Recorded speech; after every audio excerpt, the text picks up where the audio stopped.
If you can tell by my shirt, it's October, which means it's a really busy month for me. So where have I been?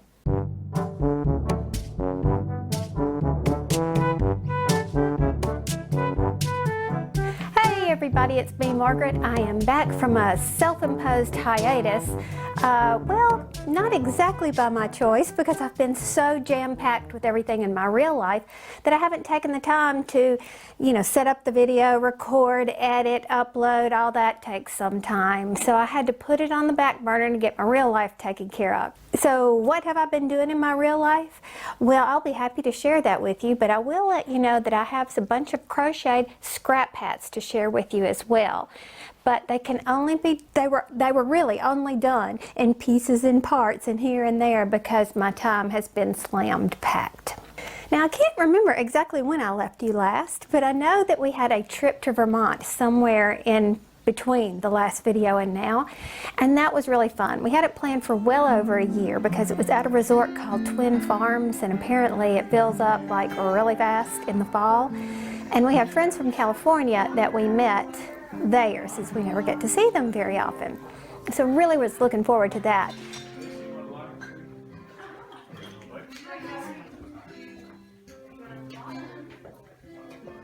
What is that guy from? Swordfish.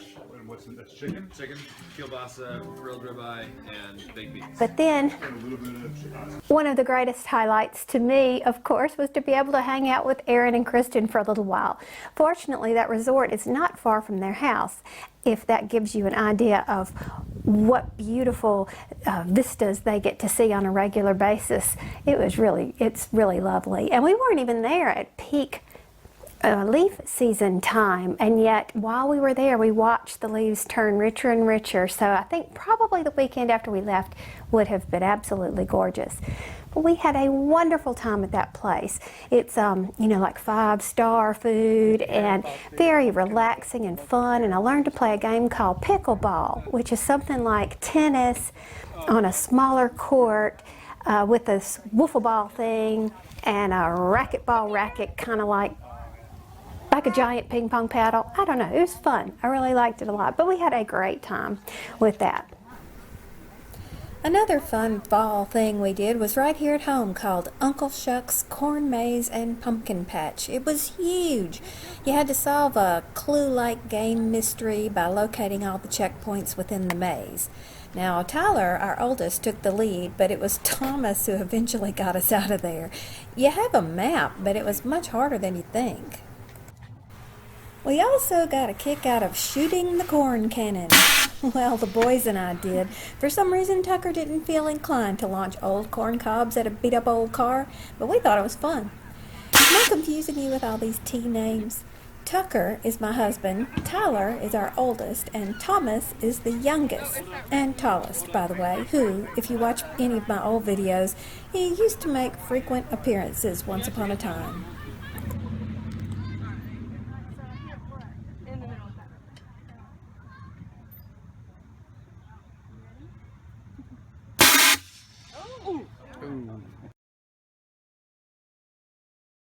And then, of course, it's October at Thomas's school. Ow. And what that entails, I am the 11th grade parent coordinator, which means that I serve on a team in the parent relations office. No, I'm not an employee, I'm just a room mom, for lack of a better term. Because this is a boarding school, things are a lot different. They have a huge alumni contingent, and the Board of Trustees and all that stuff is crammed into the meetings during this long weekend. With that, we have parent-teacher conferences, we have lunch with your cadet, where the families get to come in and eat with their cadet right before the kids have to leave and go get ready for the parade. And it's just a really big, wonderful event. But that means that I had a lot of responsibility in that, which I love, don't get me wrong. That's right up my alley of what I've done as a stay-at-home mom through all these years.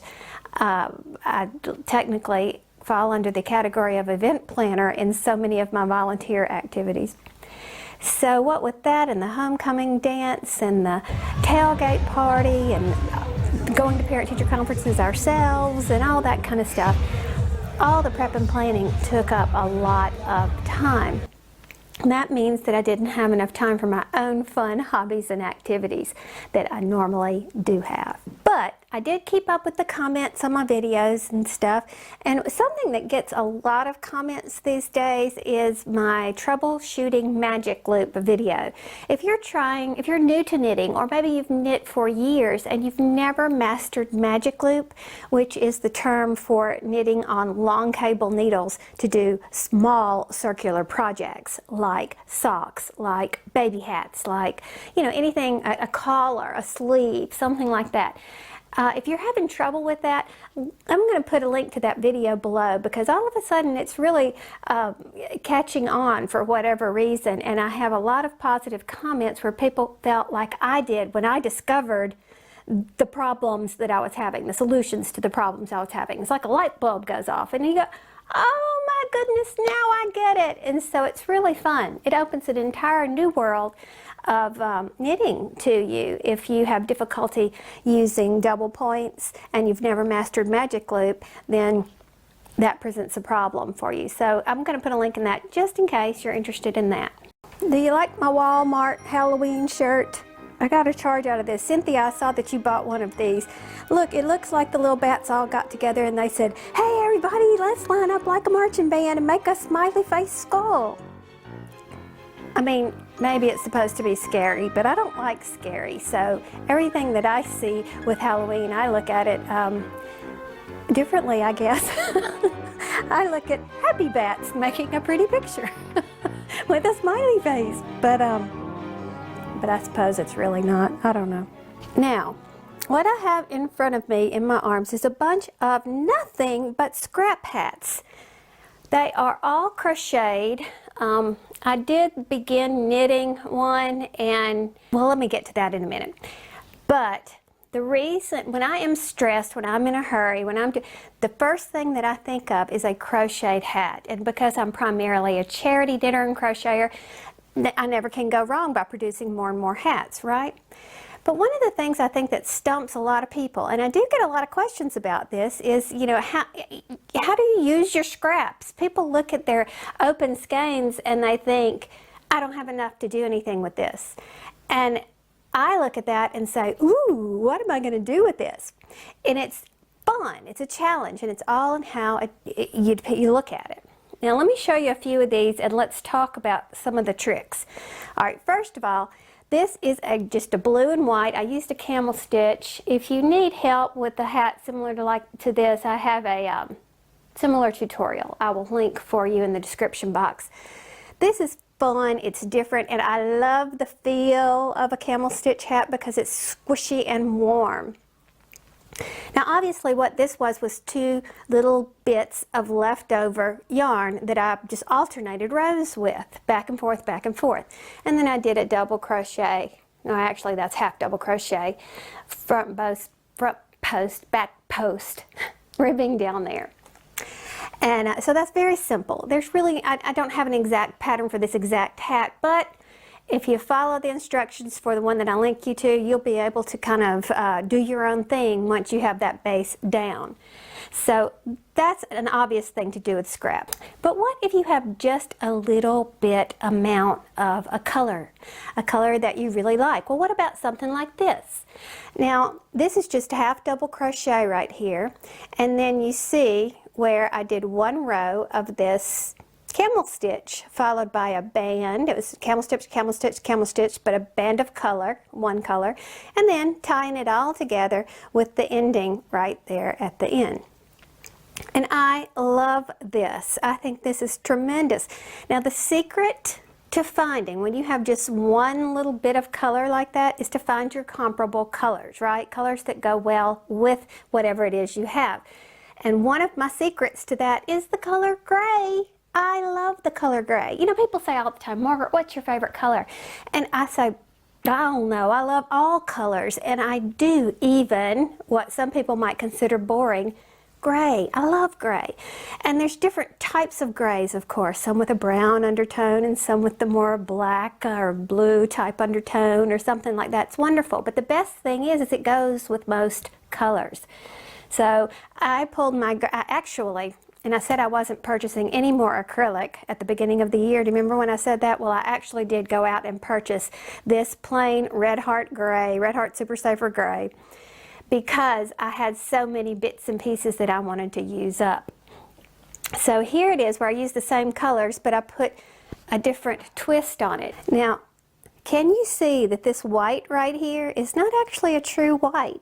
It has little bits and flecks of color that are in it. It has some blues. I can get my hand out of the way. You see how that goes? But, oh, here's a little of the blue over here. But it worked really well, I thought, with the combination of these colors as well. So, you know, look and see what you have. Look and see what you can put it with. If you don't have enough for a base in any one of these colors, stick it with gray. Now, again, gray, but look, a whole different family of colors. These are the more bold, but look how well it goes with gray. So, gray is the star of the show. Now, that being said, you can also use a similar type color. For example, this blue that I had over here, I have a lot of this blue that I've got to use up. I also had a variegated yarn. I think it was called Calliope. It was Red Heart Super Saver. I had it for ages. I don't like, I have a really weird thing about variegated yarn in crochet.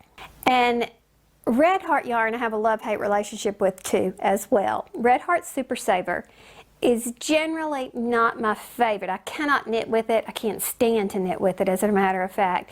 I find that the variegated skeins are often very, very rough. And yet it has a purpose. It has the most wonderful color selections in this Super Saver line, and so that's my love part of it. But I can crochet with it, and it does wear well, and it washes so well, even on hot. You can even bleach it. I mean, it's terrific, and the more you wash it, the softer it gets. But I had this little bit of this variegation left, and I don't like to crochet with variegated yarn, short color change variegated yarns.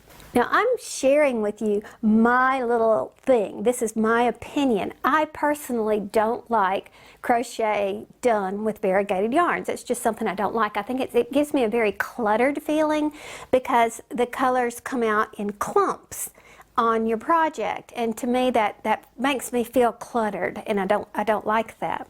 And I keep thinking I want to use that yarn so much because the colors are always so good together, and I love it sitting in the skeins and stuff. So now keep in mind, this is nothing new. I have felt this way for a really long time, and as a matter of fact, here's a little clip from 2013 where I talk about this very issue.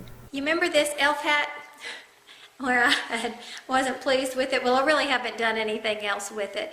But I was curious about the different stitches when I saw Zoe's video where she had used a variegated yarn and a single crochet. I took the extra yarn and I put it on the AliExpress and did a stockinette stitch just to see what it would look like, and it's a world of difference. The smaller the stitch, the less color pooling you have. But I thought that was interesting, so I'm sharing this picture with you.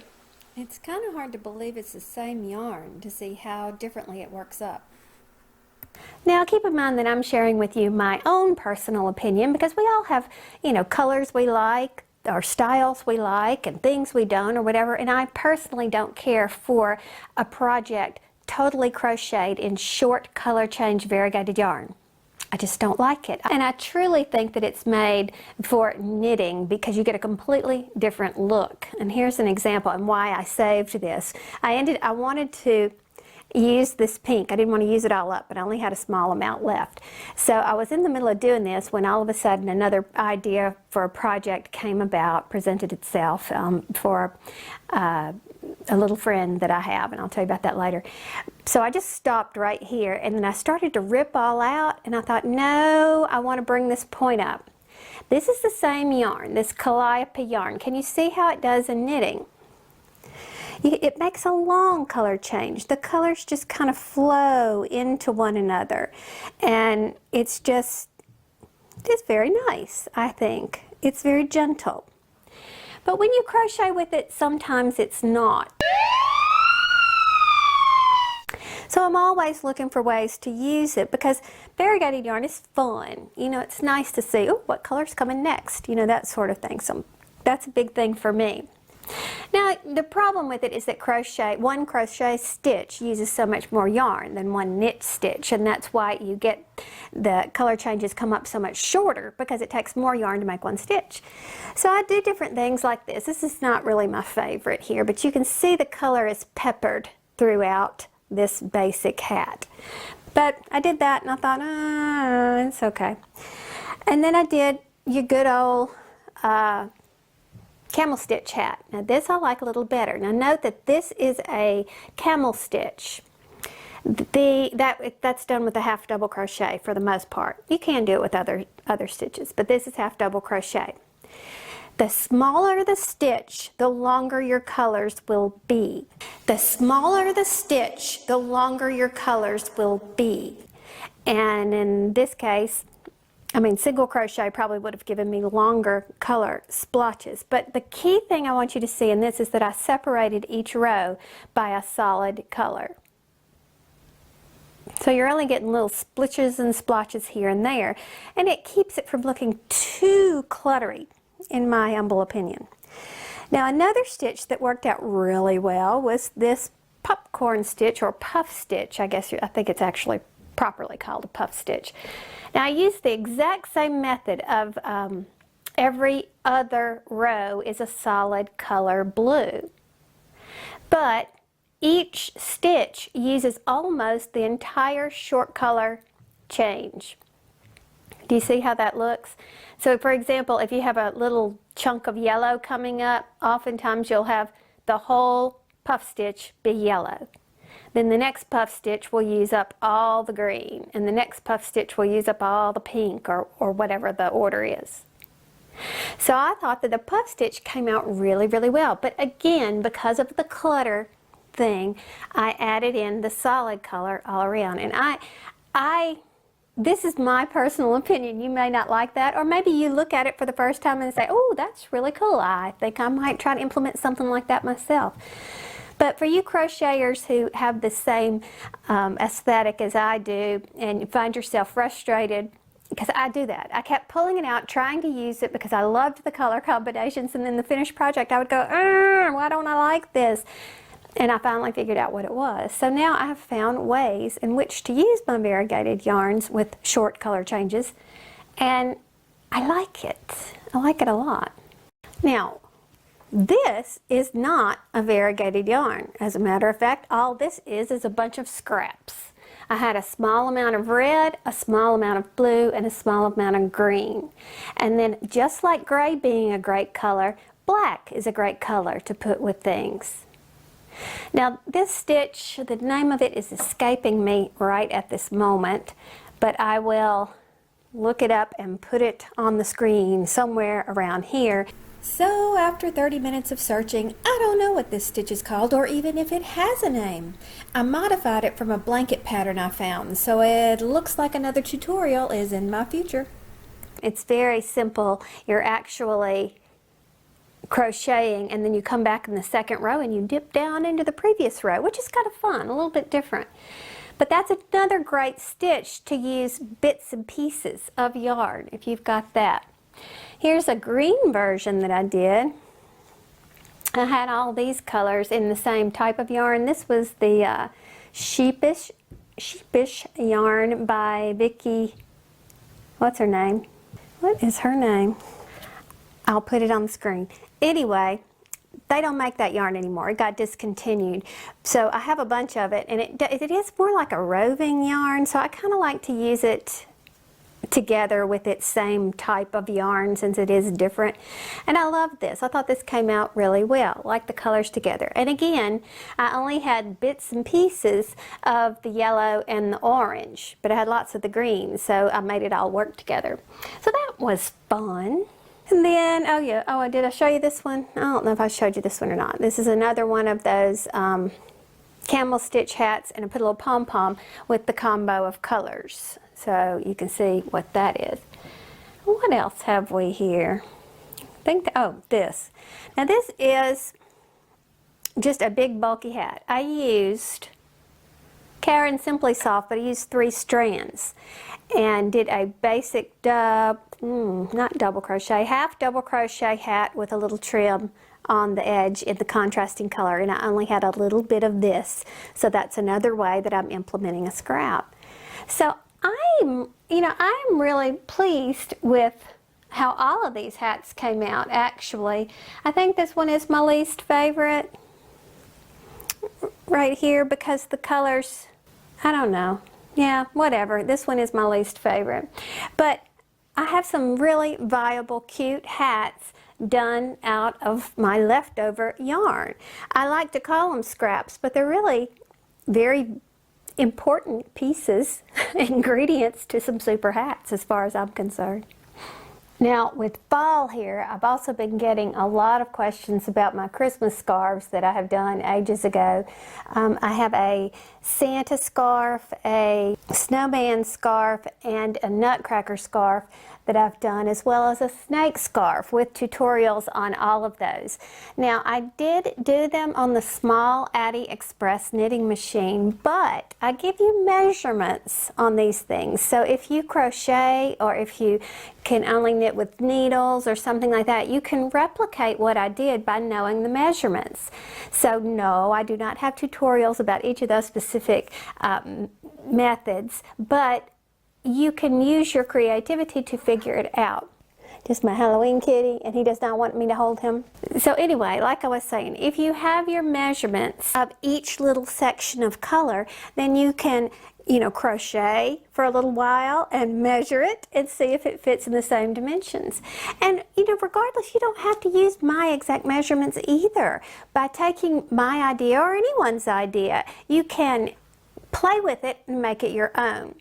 So look in the description box as well for the links to those video tutorials, and actually I think I'll link it to the page on my blog because that's where all the measurements are actually written, and then the video tutorials will be linked from there. So yeah, you'll have all of those.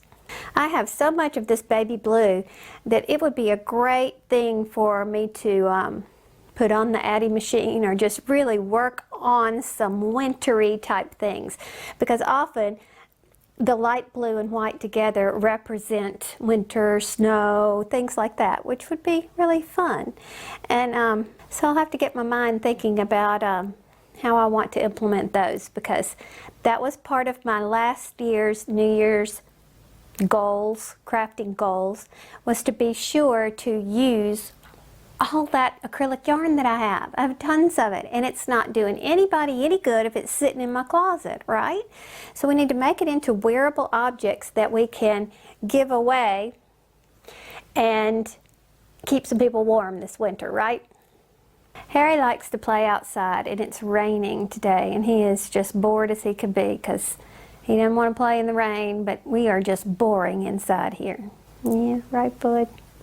He's the snugglingest snuggler you ever want to meet, and I just love him. I don't know if it's the school teacher in me that likes to live my life by the seasons, by the holidays, because back when I was elementary school teacher, and so everything was always themed by the fall, the leaves, the whatever. But I'm so focused on the upcoming holidays, and I found some really cute patterns that I want to share with you in case you're interested in making some holiday themed patterns. Now the first one is from someone named Wilma Westenberg, and it's a leaf hat, perfect for fall, and it seems to be very simple double crochet hat with a little ribbing down here, and then she teaches you how to do the fall leaves on the hat. And she has a purchase pom-pom up here. She gives you the materials, abbreviations. She also gives a YouTube video right here for the tutorial and a written pattern. So I will link this below. Now those of you who like to do amigurumi, crochet amigurumi, these are really cute. You have a crochet moose, Rudy the reindeer, crochet huggable Santa pillow, and look at these little gnomes, how cute. There's another gnome. This one looks to be bigger. And a little snowman. And look at this one. A candy cottage gingerbread house. Very cute. I've never seen that one before. And a curious Christmas cat. He's in a stocking. Crochet lovely angel. And an elf on a shelf. He looks very much like the one you buy in the stores. Cute, huh?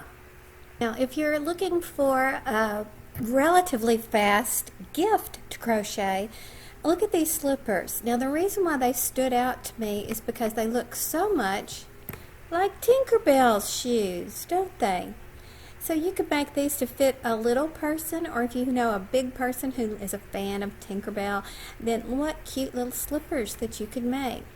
I'll link to this web page. It's called Design Peaks Super Cute Home Slippers, which gives you a tutorial. And look, it's done with bulky yarn, so that means it goes a little bit faster.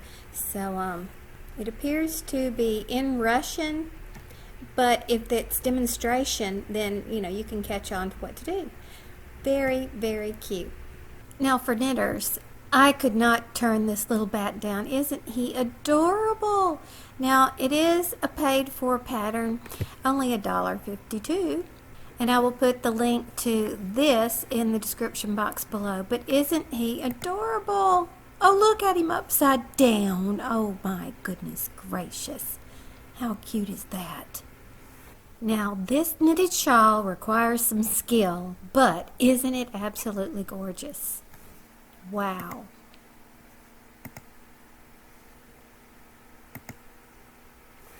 It's called Knitted Shawl Autumn Lace by Svetlana Gordon. It is a paid for pattern here, but wow. I'm not going to link this because I'm not so sure it's a really good idea to have an open flame with knitting. However, I do think it's really pretty, and with a battery operated candle you'd probably be safer. But if you do want to go this route, be sure that you use acrylic, I would think, because acrylic will melt if the flame burns down and you don't catch it. The natural fibers will actually flame. So I don't know, just keep that in mind. But I will link the great Christmas pudding hat from Debbie Bliss, as I love all things from the UK. This is a traditional Christmas pudding, and there it is on a hat. I have done a hat similar to this in the past, so I know that this hat itself is not that difficult. Not quite so sure about the holly on the top, but I'm willing to brave it. I think it's so precious. Now wait, that page that I was just on was not actually a pattern, nor was it a link to the pattern, so I had to go searching. So I click here on Ravelry Christmas Pudding Hat pattern by Debbie Bliss, and it doesn't appear to be the same pattern. Look, it doesn't have the scallops the way the other picture did. It does look like it's just kind of like the melted icing that comes down. So upon continuing investigation, I click on this one right here, and here is a crochet version by Thomasina Cummings, and it's just as cute as it can be. Probably figure out how to do this without an actual pattern. It's not that difficult. So here's what I'm going to do. There's lots of choices for a Christmas pudding hat, so I'm going to put the search link right here that takes you to all the ones listed on Ravelry. Now here's the one that's Debbie Bliss's. It comes from a book, so you're not going to find the pattern here on Ravelry. You'd have to buy the book. But regardless, look at all the different options you have in both knit and crochet. So if you're interested in that, pick the one you like, combine some. You might like the frosting on one, and you may prefer the holly on another, but there you go. Or you may even want one for your chicken. And here are some free patterns that are so precious. A bunch of different little stockings, little mini stocking ornaments. Last year I did a little sweater, and I think this year I'm going to do a little stocking. We'll see. So I have projects coming up. I'm excited about the holidays and things that I'm going to do that lead me into the end of this year and the first of this year. And I hope to be sharing them all with you now that things are slowing down just a little bit for me here in my world. So thanks for joining me. Talk to you soon. Bye.